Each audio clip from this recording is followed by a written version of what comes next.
sala. O conselheiro Carlos Alberto, da entidade reguladora da comunicação social angolana, ERCA, vem a partir desta comunicação fazer uma denúncia de uma perseguição política por parte do partido MPLA, que governa o país, a sua pessoa, enquanto conselheiro da ERCA, uma situação que não começou na ERCA propriamente. Começou noutros órgãos de comunicação social, onde não fiquei. Na ERCA, agora com o MPLA de João Lourenço, a perseguição política começou em 2018. Os militantes do MPLA no Conselho Diretivo da ERCA, na altura eram 7, nomeadamente Adelino Marques de Almeida, presidente, Paulo Mateta, vice-presidente, Domingas Damião, irmã da vice-presidente do MPLA, Luísa Damião, que exerceu o cargo de conselheira da ERCA de forma ilegal, já lá vamos, Albino Carlos, que nesta altura é secretário para a informação do Biro Político do MPLA, Jorge Tiamba, Edith Daniel e José Luís Fernando deliberaram uma informação difamatória e caluniosa contra o conselheiro Carlos Alberto, em que se fazia menção de que o Conselho Diretivo se demarcava e condenava as posições reiteradas de desprezo às normas de conduta dos membros do Conselho Diretivo da ERCA, protagonizadas pelo conselheiro Carlos Alberto. Na comunicação que foi lida e publicada em diversos jornais, sem se ouvir o contraditório, estes senhores militantes do MPLA na ERCA acrescentaram na difamação e calúnia contra mim que, estou a ler, as referidas atitudes consubstanciavam-se na divulgação de assuntos internos através de inverdades e de forma distorcida, assim como no exercício de ativismo político através das redes sociais e dos médias, destratando instituições do Estado e vilipendiando a figura do chefe de Estado e titular do Poder Executivo, numa perspectiva que contraria todas as regras de boa conduta, sentido de responsabilidade e decoro inerentes ao desempenho de cargos públicos. Fim de citação. Nesta altura, como já disse, estes senhores militantes do MPLA, enquadrados na ERCA, já tinham cometido o crime de calúnia e difamação contra o cidadão Carlos Alberto, uma vez que nada do que foi dito na imprensa constituía verdade. Aliás, eu reagi em alguns órgãos de comunicação social, no telejornal da TPA, e ainda bem que a TPA está aqui hoje, no dia 30 de agosto, chegando mesmo a prometer que levaria a tribunal os referidos militantes do MPLA que promoveram publicamente uma ilegalidade na imprensa. Na altura, fui aconselhado a não seguir com o processo de queixa-crime, uma vez que, sendo colegas, não ficava bem levar os meus pares a tribunal quando teríamos de conviver no mesmo espaço até 2022, data do fim do nosso mandato. Por eu saber que o meu exercício nas redes sociais não violava a Constituição nem a lei da ERCA, continuei a escrever na qualidade de cidadão. Aliás, foi sempre assim que me identifiquei nos meus escritos. O número 1 do artigo 40 da Constituição da República de Angola, que está aqui, ao meu lado, é claro, quando diz que todos os cidadãos têm o direito de exprimir, divulgar e compartilhar livremente os seus pensamentos, as suas ideias e opiniões, pela palavra, imagem ou qualquer outro meio, bem como o direito e a liberdade de informar, de se informar e de ser informado, sem impedimento nem discriminações. O número 2 do artigo 21 da Lei número 2/17 de 23 de janeiro, a Lei da ERCA, que é a lei que nos diz que as opiniões pessoais dos membros do Conselho Diretivo da ERCA, estou aqui, é melhor ler mesmo diretamente na lei, que é a nossa lei que eu tenho aqui, como vocês podem ver, a nossa lei da ERCA, diz que O número 2 do artigo 21 diz: as opiniões pessoais dos membros do Conselho Diretivo da ERCA emitidas publicamente não vinculam o órgão. Como vocês podem ver, nenhum conselheiro da ERCA pode ser condenado publicamente pela instituição que representa por ter emitido uma opinião qualquer sobre um determinado fenómeno. E o Presidente da República, João Lourenço, que foi invocado naquela comunicação da ERCA, não é Deus. Todo o seu exercício está submetido a escrutínio público de qualquer cidadão. E o conselheiro Carlos Alberto é também cidadão angolano antes de ser conselheiro da ERCA. Não satisfeitos com o facto de eu não ter parado de fazer as minhas reflexões e análises nas redes sociais, os mesmos camaradas do MPLA na ERCA inventaram um documento interno a que deram o nome de Código de Conduta e Ética para, de forma ditatorial, sem respaldo na Constituição, nem na lei da ERCA, atribuir competências ao Presidente da ERCA, sempre que o Presidente da ERCA entender de forma unilateral de poder disciplinar sobre todos os membros do Conselho Diretivo da ERCA com admoestação verbal, censura registada, multa correspondente ao valor de até 15 dias de salário, suspensão do Conselho e perda do mandato, violando as competências legais do Presidente da ERCA, que estão expressas no artigo 27 da nossa lei, que diz que compete ao Presidente do Conselho Diretivo da ERCA, a linha A, convocar e dirigir as reuniões do Conselho Diretivo, a linha B, coordenar a atividade do Conselho Diretivo, a linha C, presidir o Conselho Diretivo,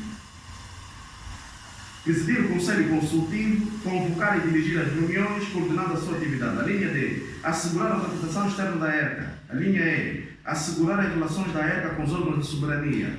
A linha F, exercer outras tarefas que sejam cumpridas por lei.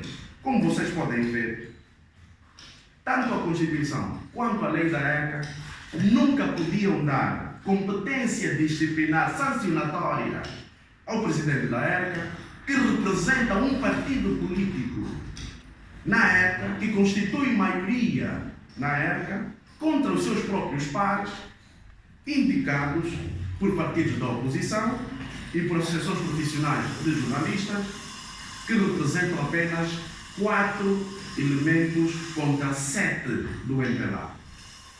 Nenhuma lei podia definir isto, porque, por razões lógicas, a maioria sempre venceria e tudo aquilo que se disse por maioria passaria. E porque a ERCA é um órgão colegial horizontal e não vertical.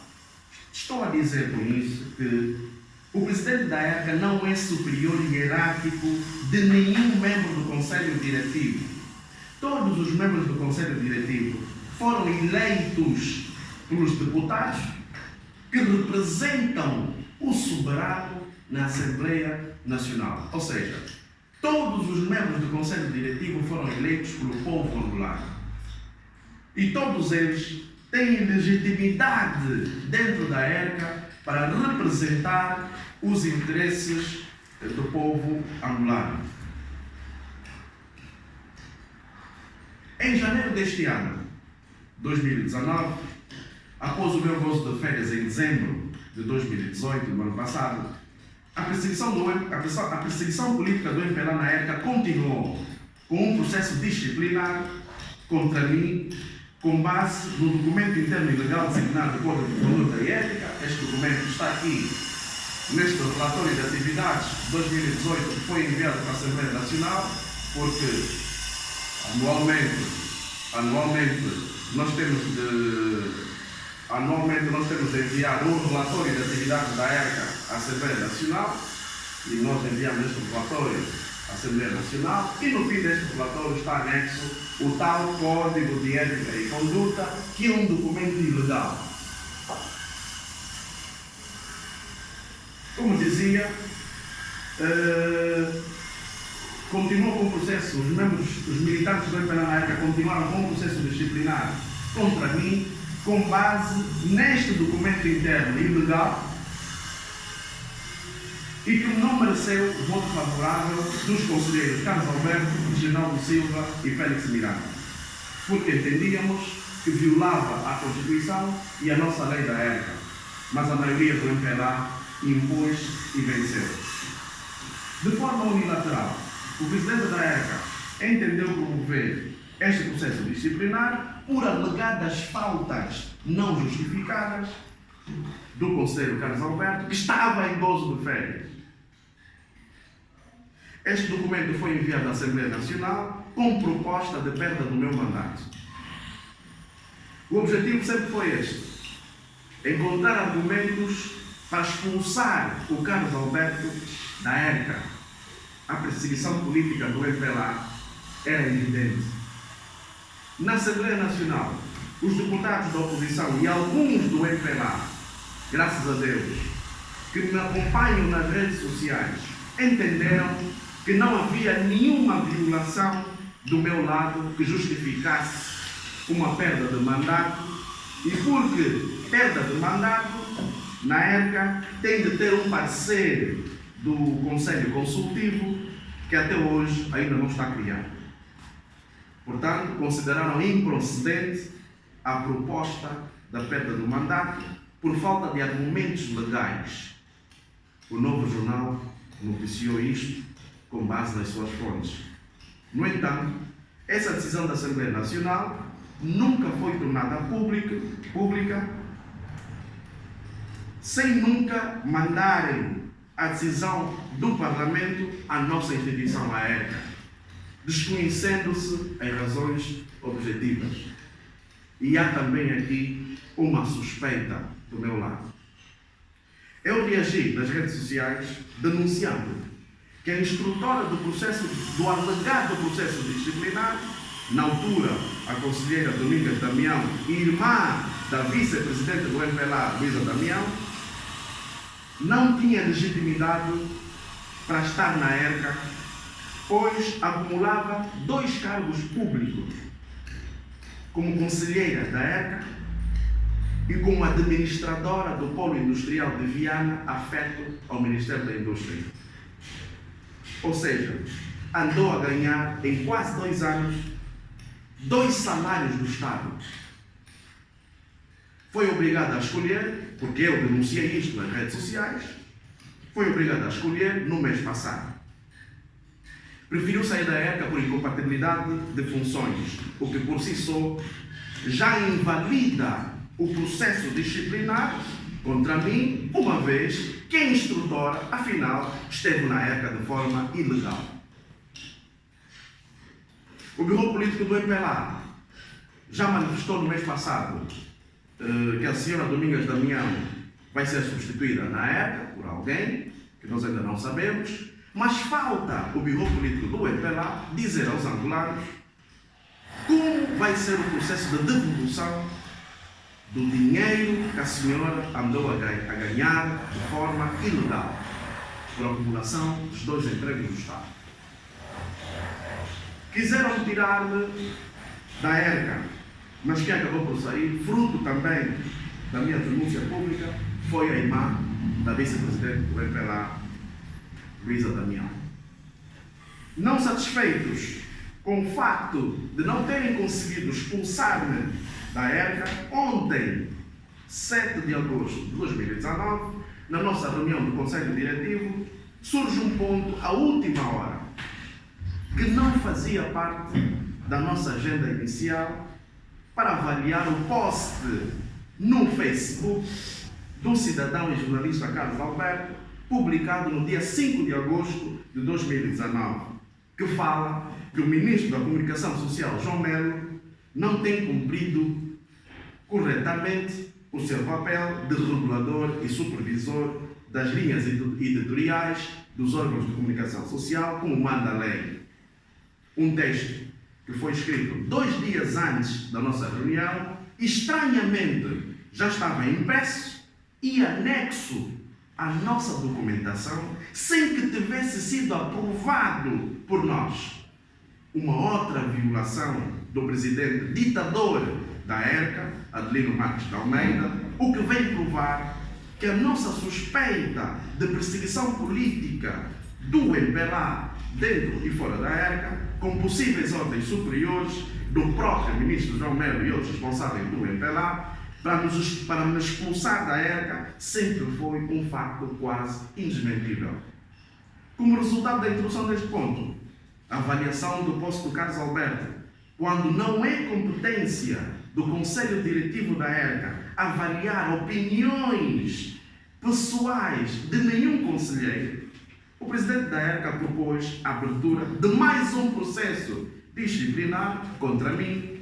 Porquê? Porque continuo a escrever nas redes sociais e a faltar ao respeito a auxiliares do Poder Executivo, assim como ao próprio titular do Poder Executivo, na ótica do presidente da ERCA, assim como na ótica dos outros militantes do MPLA na ERCA e de outros fantasmas do MPLA que costumam a dar as famosas ordens superiores aos que estão a dirigir a ERCA, militantes do MPLA. Ou seja, os militantes do novo MPLA, que dizem que estamos numa nova Angola, estão agora a promover mais um processo disciplinar contra mim para propor à Assembleia Nacional, mais uma vez, a perda do meu mandato por escrever as minhas opiniões nas redes sociais.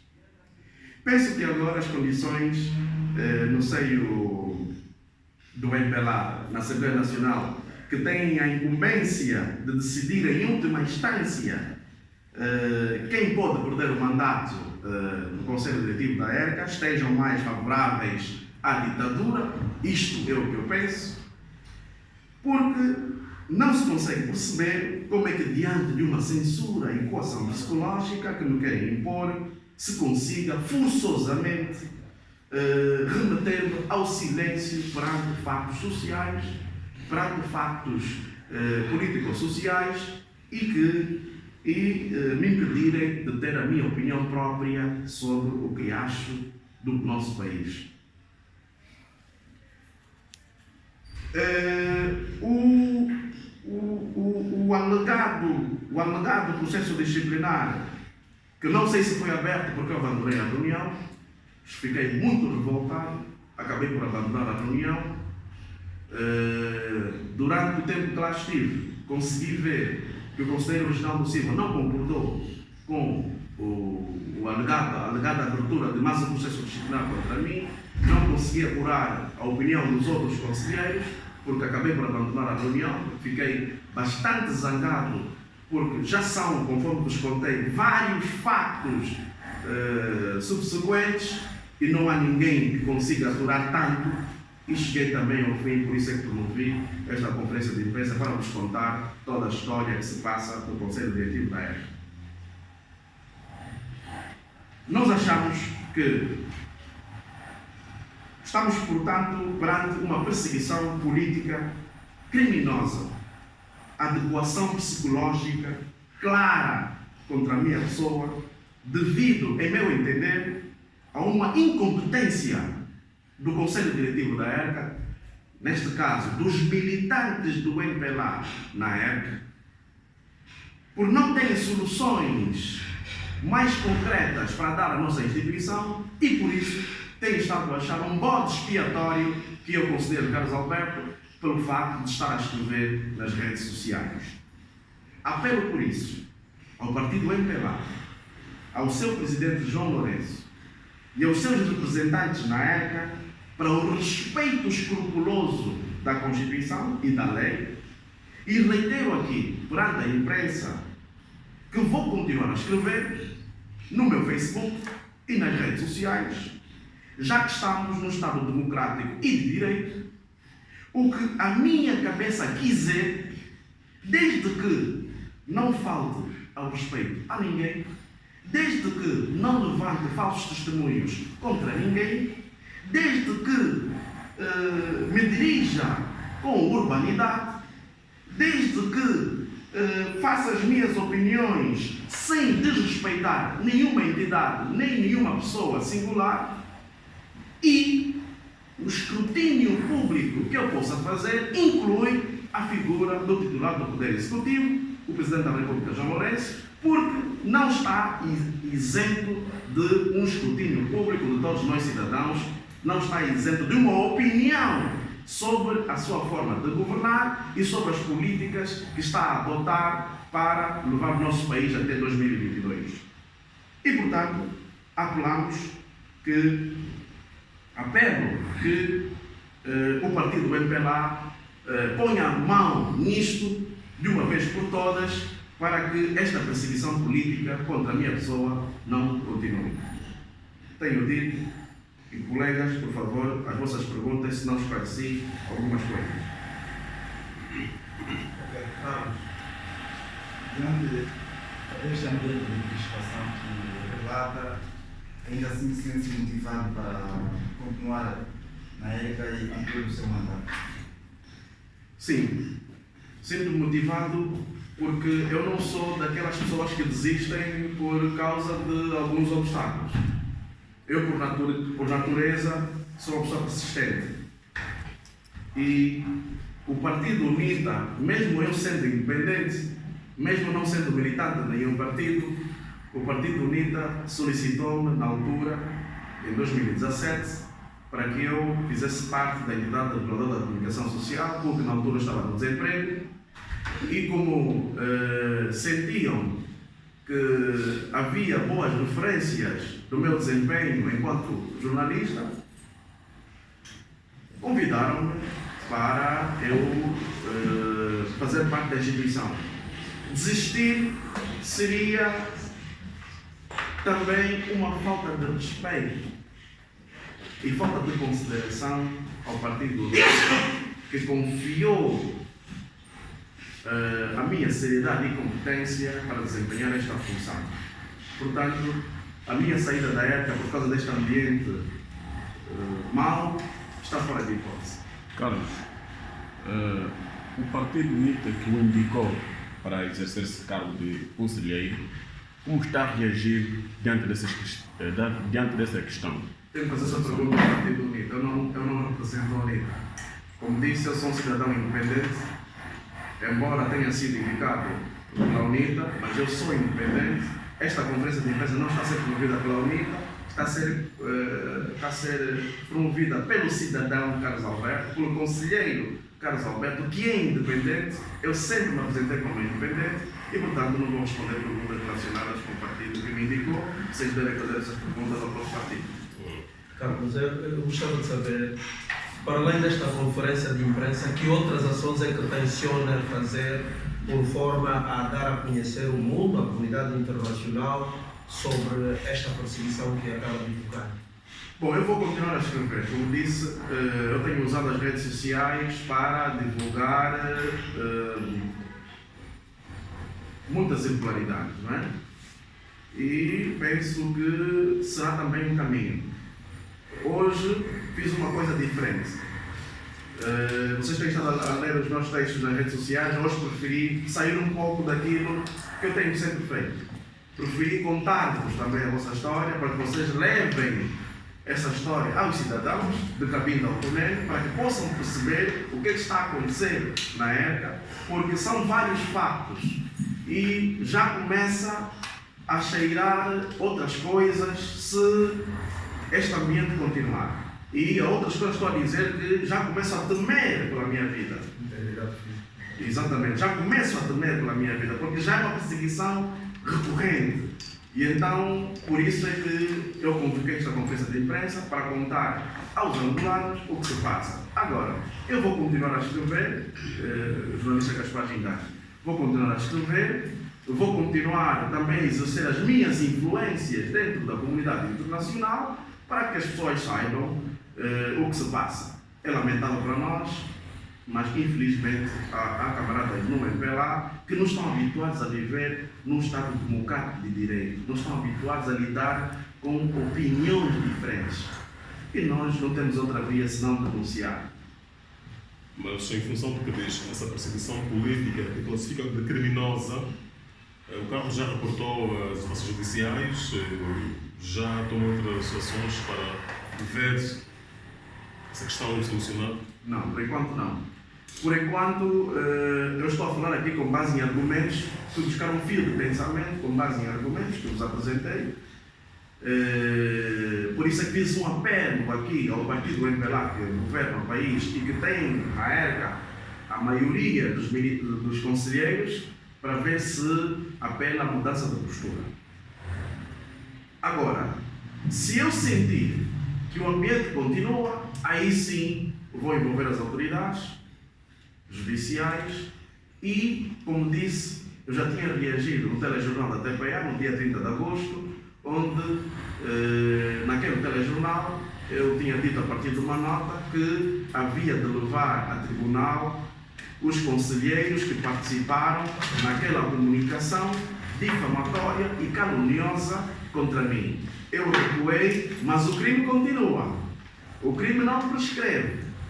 O crime de difamação continua.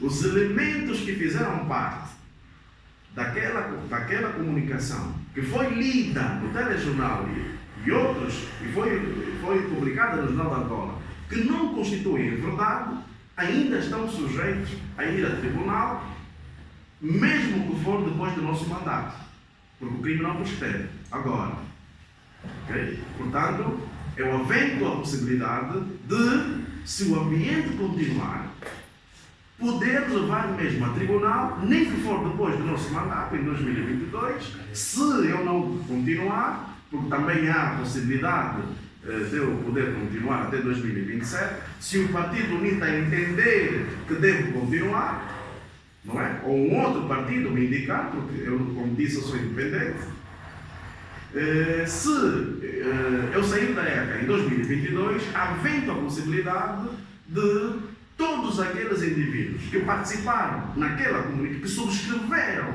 aquela comunicação, poderem responder civil e criminalmente pelo crime de calúnia e difamação, porque o meu nome custou muito a ser construído. Vocês são meus colegas, já conhecem as minhas lutas desde há muito tempo. Eu já estive aí no vosso lugar e sabem muito bem que eu nunca me verguei perante situações com as quais eu não concordava. E, portanto, não é hoje que havia de mudar de postura, não é hoje que havia de mudar de opinião. Tenho aqui duas perguntas. Eu pertenço, por acaso, à Sociedade Civil, não sou jornalista. Tenho acompanhado o que tem escrevido na rede social. A tua abordagem tocou muito na irmã da vice-presidente do MPLA. E, após a era Zé Eduardo, nós, a Sociedade Civil, andamos nós mentalizados que o nepotismo e o favorecimento já terminou. Então, nota-se que ainda não acabou, não. Bom, não sou eu que tenho que responder isso. Quem tem que responder isso é o partido do MPLA. Ok. A segunda fala da perseguição. Situação de perseguição acompanhamos na era Zé Eduardo Santos. Após da era Zé Eduardo Santos, a sociedade ficou naquela que a perseguição já terminou. Quem batia contra, quem falava contra. Neste caso, o Sr. Carlos pertence à ERCA, venham hoje nos falar da perseguição, e isto é grave. Isto quer dizer que a perseguição não é só da era Zé Eduardo, então é mesmo por o MPLA. Por isso é que eu citei várias vezes o partido do MPLA, porque, no meu entender, face às evidências, e é por isso que eu vos contei essa história cronológica, face às evidências, eu penso que o MPLA pode ter mudado um pouco a sua postura, mas a essência é o mesmo partido. Na essência, a forma ditatorial de gerir as instituições, a forma ditatorial de não aceitar opiniões contrárias, a forma ditatorial de afastar todos aqueles que não concordam com o chefe, continua. E a ERCA está a viver isso. Só para fechar, eu tenho acompanhado, temos aqui jornalista, e eu tenho atribuído uma parte da culpa do jornalista. Não sei se é por causa dessas perseguições que têm cortado as informações, mas eu tenho notado que nunca expandiram as informações como deve ser para a gente apanhar. Eu não sei, está aqui a TPA, mas as censuras continuam e eu não sei se é por causa das perseguições, por isso é que tem acontecido cortar as informações, cozinhar as notícias. E a sociedade assim nunca estará assim como deve ser ao nosso lado. Bom, eu não gostava de responder por todos os meus colegas, não é? Sim. É evidente, mas na qualidade de jornalista posso dizer-lhe que a questão da censura e autocensura ainda é uma realidade no nosso país. Isso é evidente. Agora, nós jornalistas precisamos de combater isso. Precisamos de cada vez mais nos impor, precisamos de cada vez mais mostrar a lei aos nossos gestores de conteúdos, porque existe uma lei. A primeira lei é a Constituição. A segunda lei da nossa profissão é a lei de imprensa, a lei número 1/17 de 23 de janeiro. E com base nessas duas leis, e com base nas outras leis, a lei número 3, a lei da ERCA, a lei número 2, a lei número 3, a lei da rádio e televisão, a lei número 4, a lei rádio e televisão, não, a lei da televisão, número 3, a lei da televisão, a lei número 3, a lei da radiodifusão, a lei número 4, que é a lei a lei número 5, que é a lei do Estatuto dos Jornalistas, que fala do Código Deontológico dos jornalistas, que tem a ver com estas coisas de não difamar, de cumprir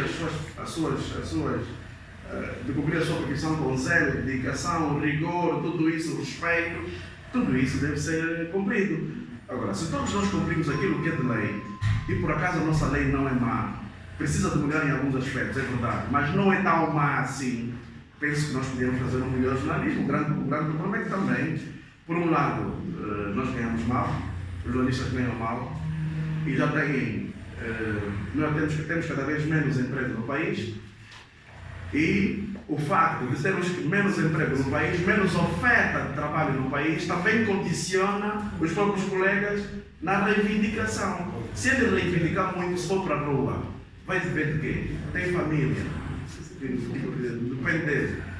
Quer dizer, então é preciso fazer um jogo, não é? Criar um equilíbrio, mas os nossos colegas precisam cada vez mais de se impor, mostrar as leis que nós temos aos seus gestores, aos seus chefes, nas redações, para que o nosso país consiga evoluir, porque um país só evolui quando a imprensa evolui. O que nós estamos a ver aqui, se uma entidade reguladora da comunicação social, que devia promover a liberdade de expressão dos cidadãos, devia proteger os jornalistas por dar a opinião contrária às pessoas, está nessa situação, então imaginem que país nós temos. Isto é uma prova de que, de facto, o nosso país ainda está muito aquém daquilo que nós queríamos. Mas vamos continuar a combater, e é por isso que nós promovemos essa conferência de imprensa, e é por isso que os colegas aderiram, e para já agradeço à imprensa que está aqui. Alguns não tiveram coragem de cá vir, ok? Mas ainda assim valem os presentes, e estamos aqui para ajudar o nosso país. É tudo? Só para detalhar. A mim não é tudo. Meus senhores, não Agora é sobre o teu colega fazer. Não, deixa eu puxar. Vou deixar calma, doutor. Vamos puxando conversa para o Carlos. Só para se calhar esclarecer um pouco a intervenção do. Vou até Sim, mas Não pela TPA, Aliás,